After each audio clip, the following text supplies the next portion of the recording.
bernama Datuk Marsam. Datuk Marsam ini memimpin sebuah desa yang bernama Desa Paseban. Pada suatu ketika, desa tersebut secara tiba-tiba dijangkiti oleh wabah penyakit yang tidak diketahui asal muasalnya. Berbagai cara penyembuhan telah dilakukan, namun tak juga membuahkan hasil. Permasalahan ini akhirnya sampai di telinga Datuk Marsam. Datuk Marsam pun berpikir bagaimana cara untuk menyelesaikan masalah ini. Saat Datuk Marsam sedang dalam kebingungan, datanglah seorang ahli nujum yang sangat dihormati di kampung mereka, yaitu Datuk Sengkati.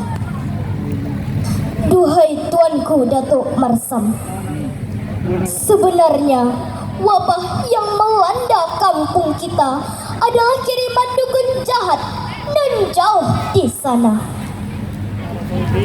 Lantas, apa yang harus saya lakukan, Datuk? Sepertinya kita harus pergi mencari dan melawan dukun itu. Setelah berpikir matang, akhirnya Datuk Marsam pun menyetujui usul si Datuk Sengkati. Rintangan demi rintangan mereka lewati, dan sampai akhirnya mereka pun bertemu dengan dukun jahat tersebut.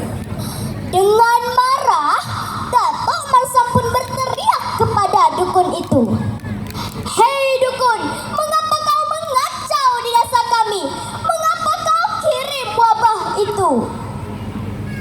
Ho ho ho. Baiklah, jika kalian penasaran, sebenarnya aku mengincar anakmu, Datuk Marsam. Jika kau ingin wabah ini menghilang, maka nikahkanlah aku dengan kedua putrimu itu.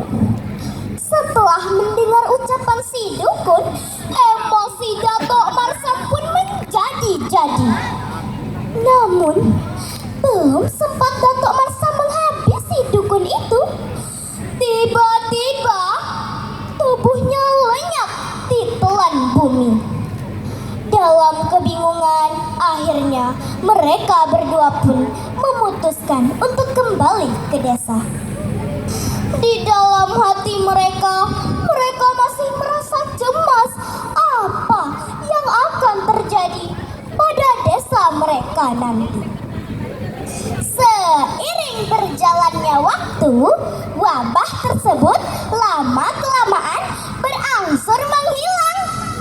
Dan untuk menghindari kejadian serupa, Datuk Marsam pun memutuskan untuk menikahkan kedua putrinya dengan kedua pemuda yang gagah dan perkasa. Namun, tak lama kemudian, tiba-tiba desa mereka digegerkan oleh kedatangan belalang yang sangat banyak, yang membuat penduduk desa banyak yang keracunan.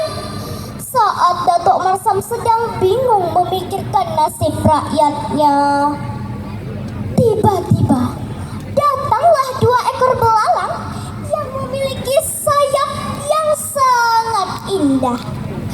Ternyata 2 ekor belalang itu adalah kedua pemuda yang akan meminang anaknya. Mereka telah disihir menjadi belalang. Datuk Marsam pun sangat sedih dan putus asa. Akhirnya, dalam keputusasaannya, Datuk Marsam pun pergi menemui dukun itu. Hei dukun, apa yang telah kau lakukan pada pemuda itu? Jika kau ingin menyakiti, sakitilah aku, namun tidak dengan orang yang aku sayangi. Baiklah, jika kau ingin semua ini berakhir, maka kau harus bersedia menerima tantangan dariku. Baiklah, jelaskan apa tantanganmu. Aku sudah menyiapkan 2 gelas yang diberi dengan serbuk kunyit. Salah satunya akan kusisipkan racun, dan yang satunya lagi akan kusisipkan mantra. Dan jika kau meminum yang berisi racun, maka desa Paseban akan menjadi milikku. Dan jika kau meminum yang berisi mantra, kau akan menjadi belalang selamanya. Bagaimana, Datuk? Apa kau bersedia? Dengan berani, Datuk Marsapun menerima tantangan si dukun tersebut. Datuk Marsam pun mengambil salah satu gelas dan meminumnya. Ternyata air yang diminum Datuk Marsam adalah air yang berisi mantra, dan air yang diminum si dukun adalah air yang berisi racun. Datuk, dan tak lama kemudian kedua pemuda itu berubah menjadi manusia kembali, dan Datuk Marsam pun berubah menjadi belalang. Sementara si dukun jahat seketika mati, tubuhnya lenyap. Seluruh penduduk desa menangis melihat kejadian itu. Kategorinya das.